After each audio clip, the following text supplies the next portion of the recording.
సత్యం ఎక్కడైతే ఉంటుందో అక్కడ స్వస్థత ఉంటుంది. అది ఆత్మకు కానివ్వండి, శరీరానికి కానివ్వండి. అడగటానికి నీకు రైట్ ఉంటుంది. ఆత్మకు స్వస్థతనిచ్చేది దేవుడే, శరీరాన్ని స్వస్థపరిచేది కూడా దేవుడే. ఇది అర్థం కాక గారడీల వెంట పరిగెడుతున్నారు. ఎవడో అట్టిపళ్ళు ఇస్తానంటే వెళ్ళిపోతారు. అరే అట్టిపండు గొప్పదా, సత్యం గొప్పదా? అట్టిపండులో ఏముంటది? అందులోకన్నా దూరతాడా? పరిశుద్ధాత్ముడు వస్తాడు అందులోకి. అట్టిపండులోకి వస్తాను ఎక్కడ ఉందా బైబిల్లో? కొబ్బరికాయలోకి వస్తాను అన్నాడా? మరి గుమ్మడికాయ పెద్దది కాబట్టి అందులోకి వస్తాను అన్నాడా? ఏం బుద్ధి ఎక్కడ పోయింది మంది? జ్ఞానం ఏమైపోయింది మంది? పరిశుద్ధాత్ముడు నేరుగా నీ హృదయంలోకి వచ్చేస్తానంటుంటే అలా కాదు ప్రభువా, నువ్వు నేరుగా రావద్దు ప్రభువా, ఒక అట్టిపండు తెచ్చుకుంటాను ప్రభు, ముందు అందులోకి వెళ్ళి ప్రభువా. ముందు అందులోకి వెళ్ళి అది నేను తింటాను ప్రభువా. ఓహో, అందులో నుంచి రమ్మంటావా? అవును ప్రభా, అందులో నుంచి రా ప్రభా, బాగుంటుంది ప్రభువా, చూడముచ్చటగా ఉంటది. నేరుగా నీ హృదయంలోకి రావద్దా? నేరుగా వద్దు ప్రభా, బాగోదు. ఏమైనా ఉందా బుర్ర? ఏమైనా ఉందా జ్ఞానం? ఉండదు. ఇంకా ఎన్నిసార్లు చెప్పినా విననొల్లని చెవిటి పాములు, విననొల్లని చెవిటి పాములు. ఆ అట్టిపళ్ళు కోసం క్యూ, ఆ అట్టిపళ్ళు కోసం దెబ్బలాట. ఏం మనుషు రావులపాలెం సంతలో కొనేసారు దౌర్భాగ్యులారా. అయ్యేం పరలోకం నుంచి రాలేదు. ఎక్కడ కొన్నారు అయ్యి?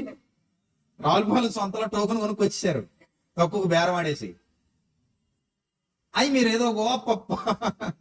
అందులోకి దేవుడు వెళ్ళడు, నీ హృదయంలోకి నేరుగా వస్తాడు ఆయన. కనెక్షన్ నీ హృదయంతో, అట్టిపండుతో కాదు. దేంతో? హృదయంతో. దేవుడు ఆత్మస్వరూపమైన డైరెక్ట్ గా రావడానికి నా హృదయం సిద్ధంగా ఉన్నప్పుడు ఇంక మధ్యలో ఇంక వేరే వేరే ఆబ్జెక్ట్స్ అవసరమా? అవసరమా చెప్పండి? ఎందుకండి అవసరం? ఎందుకు అవసరం ఏంటి? ఇంకో మధ్యలో మరి ప్రత్యామ్నాయం ఎందుకు? నాకు అర్థం కాదు. బైబిల్ ఎక్కడైనా ఉందా పోనేది? ఆ విధానం ఉండదు. అది దేవుడు కొత్త నిబంధనలో చాలా క్లారిటీస్ ఇచ్చేశారు. ఆయన ఓపెన్ గా మాట్లాడేశారు. ఆయన ఓపెన్ గా చెప్పేశారు, నాయన దిస్ ఇస్ ఫైనల్ అన్నారు. అంతే, దిస్ ఇస్ ఫైనల్. ఒకప్పుడు మందసం ఉండేది, మందసం కూడా తీసేశారు. మందసం ఉండేది ఒకప్పుడు. ఆ మందసం అంటే పెద్ద పవర్. అప్పట్లో పాత నిబంధనలో మందసం తీసేశారు. బలిపీఠాలు ఉండేవి, తీసేశారు. బలులు లేవు. యేసుప్రభు బలితో మొత్తం సమాప్తం. మందిరాలు ఉండేవి, ఇప్పుడు నువ్వే మందిరం, నీ దేహమే దేవుని ఆలయం. మీరందరూ కలిసి ఎక్కడ ఇద్దరు ముగ్గురు నా నామమున కూడి ఉందరో వారి మధ్యలో నేను ఉంటాను. అయిపోయింది. సింప్లిఫై, అన్ని సింప్లిఫై చేసేసారు ఆయన. అంత క్లియర్ గా క్రొత్త నిబంధనలో క్లారిటీ ఇచ్చేసాక మనం ఇంకా ఏం వెతుకుతున్నాం? ఎక్కడ వెతుకుతున్నాం? ఎక్కడో జలాలు ఇస్తారంటే ఏం జలాలు రా నాయన అని అడిగానవి. జీవజలాలంట. జీవజలాలంటే వాక్యం రా నాయన. జీవజలాలంటే ఏంది? వాక్యం. అదే యోహాను సువార్తలో అదే సమరయ స్త్రీతో చెప్పాడు ఆయన, నేను నీకు జీవజలం ఇచ్చేదను, నేను ఇచ్చి నీళ్లు తాగువాడు ఎప్పుడును దప్పికొండంటే లేదండి విజయవాడలో దొరుకుతున్నాను అక్కడ పోతున్నారు. ఓ అరే నాయన, ఎప్పుడు బాగుపడతారా నాయన? జీవజలాలు విజయవాడలో ఉన్నాయా, దేవుని వాక్యంలో ఉన్నాయా? జీవజలాలు విజయవాడలోను, అనకాపల్లిలోను, అమలాపురంలోను లేవు నాయన. జీవజలం దేవుని వాక్యం. అది నీ హృదయంలోకి వెళితే అదే నేను స్వస్థపరుస్తుంది, అదే నీకు శక్తినిస్తుంది, అదే నీకు బలాన్ని ఇస్తుంది, అదే నిన్ను ఉన్నతమైన స్థితిలో నిలబెడుతుంది, అది నీకు గౌరవాన్ని ఇస్తుంది, అది నీకు దేవదూతల భద్రతా వ్యవస్థలో నిన్ను ఉంచుతుంది. నిన్ను హెచ్చించేది దేవుని వాక్యమే, నిన్ను దీవించేది దేవుని వాక్యమే, నిన్ను ఆశీర్వదించేది దేవుని వాక్యమే, నేను ఫలభరితమైన స్థితిలో నడిపించేది దేవుని వాక్యమే. నాకు తెలిసిన ఒక హక్కు ఉంది. ప్రతి నెల వేరే దేశంలో ఉంటున్నాను, నాకు బాగా తెలుసు. ప్రతి నెల మన మినిస్ట్రీకి 10,000 రూపాయలు పంపిస్తుంది. కరెంటు బిల్లు కట్టండి నా పేరు మీద అంటది. కరెంటు బిల్లు కట్టండి. ప్రతి నెల కరెంటు బిల్లు ఎప్పుడో సమర్పణ చేసుకుంది. ప్రతి నెల కరెంటు బిల్లుకి నేను ఎంతో కొంత ఇస్తానన్నా అంది. సరే అమ్మా అన్నాను. అలా ప్రతి నెల 10,000 పంపిస్తుంది. ఏనాడు నన్ను ప్రార్థన చేయమని ఏనాడు అడగల. ప్రతిరోజు వాక్యం పంపండి, వాక్యం పంపండి అని అడుగుతుంది. గ్రూప్ లో వచ్చే వాక్యాలు వింటది. ఎప్పుడైనా గ్రూప్ లో వాక్యం రాకపోతే నాకు పర్సనల్ గా మెసేజ్ పెట్టి బ్రదర్ ఈ రోజు నాకు వాక్యం పంపలేదు అంటది. ప్రతిరోజు వాక్యం వింటది, ప్రతిరోజు వాక్యం నేర్చుకుంటూనే ఉంటది, ప్రార్థన చేస్తూనే ఉంటది. కానీ ఒకానొక దినాన వాళ్ళ అబ్బాయి ఒక భయంకరమైన పరిస్థితిలో చిక్కున్నాడు. ప్రాణాలతో పోరాడుతున్నాడు.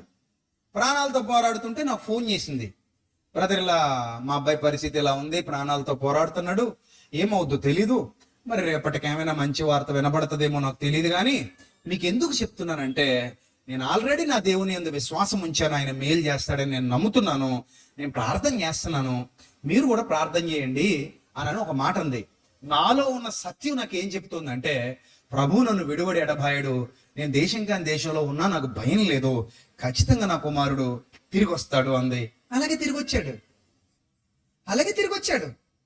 ఆమెలో ఉన్న ఆ ధైర్యం, ఆమె ఒక్కటే ఎప్పుడు నాకు ఇది అది అడగక్కర్లా. ఎందుకో తెలుసా? సత్యం నాలో సంపూర్ణంగా ఉన్నప్పుడు స్వస్థత నా వెంట పరిగెత్తాలి, దీవెన నా వెంట పరిగెత్తాలి, నేను వాటి వెంట పరిగెత్తాల్సిన అవసరత లేదు. అందుకే నేను ఎప్పుడు చెప్తాను, నేను మోకరించినప్పుడు ఒకటే అంటాను, ప్రభువా నువ్వు ఏమిస్తావో అది నాకు ఇచ్చేయి, నువ్వేమిచ్చినా నేను వద్దన్ను. ఎందుకో తెలుసా? నువ్వు నాకు మంచిదే ఇస్తావు. నువ్వు ఏమిచ్చినా నేను కాదన్ను. ఎందుకో తెలుసా? నువ్వు నాకు చెడ్డది ఎప్పటికీ ఇవ్వవు.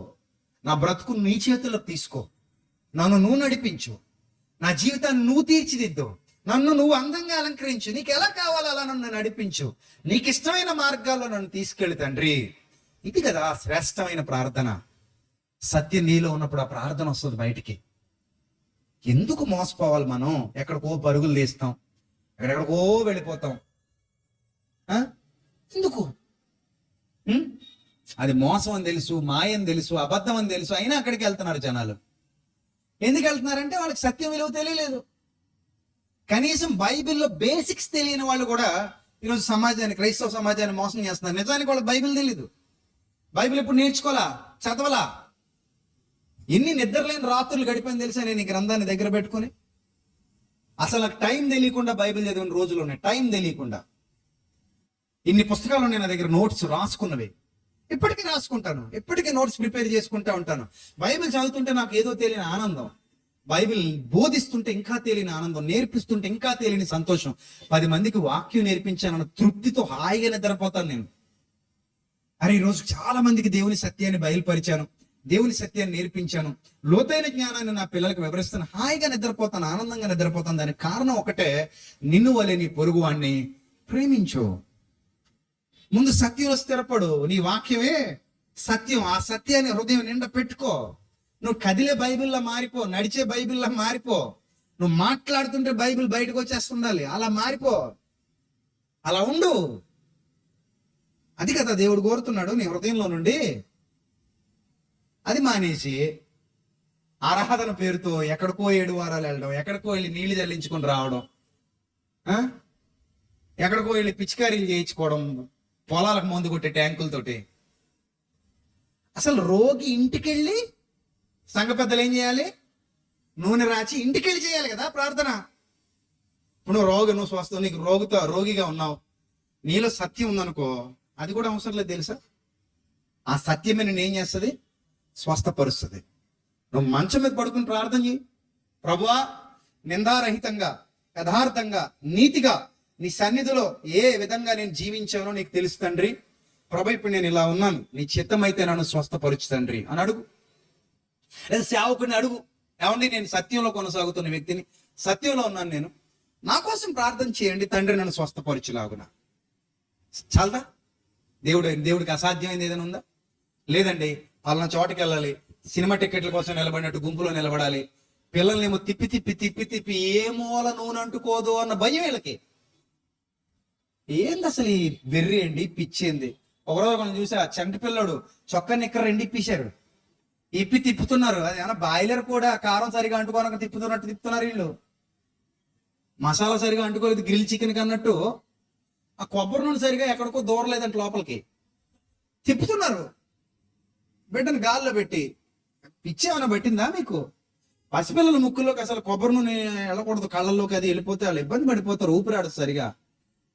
ఏంది అసలు అది? అంత వెర్రితనం ఏంది? అంటే మా నమ్మకం అండి. నమ్మకం అంటే అది కాదమ్మా, వినుట వలన ఏం కలగాలి?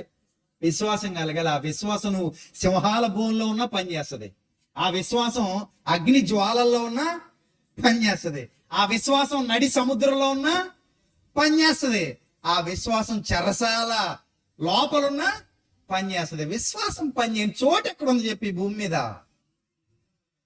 ఎక్కడున్నా పనిచేస్తుంది, ఎక్కడున్నా పనిచేస్తుంది. విశ్వాసంగా ఉండాలి అంతే. ఆ విశ్వాసం ఎలా వస్తుంది? సత్యం నుండే వస్తుంది. సమస్తానికి మూలమేది సత్యం. దాన్ని ఎక్కడ పెట్టుకోవాలంటే ఎక్కడ పెట్టుకోవాలి? హృదయంలో పెట్టుకోవాలి. అందుకే ఆత్మతో సత్యముతో ప్రభువుని నేనేం చేస్తున్నాను? ఆరాధిస్తున్నాను. నేను ఆరాధించే ఆరాధనలో పరిశుద్ధాత్మ సహవాసం ఉండాలి, సత్యమైన దేవుని వాక్యం ఉండాలి. ఆ రెండు ఉన్న చోట ఏం జరుగుతోంది? దేవునికి నేను చేసే ఆరాధన జరుగుతోంది.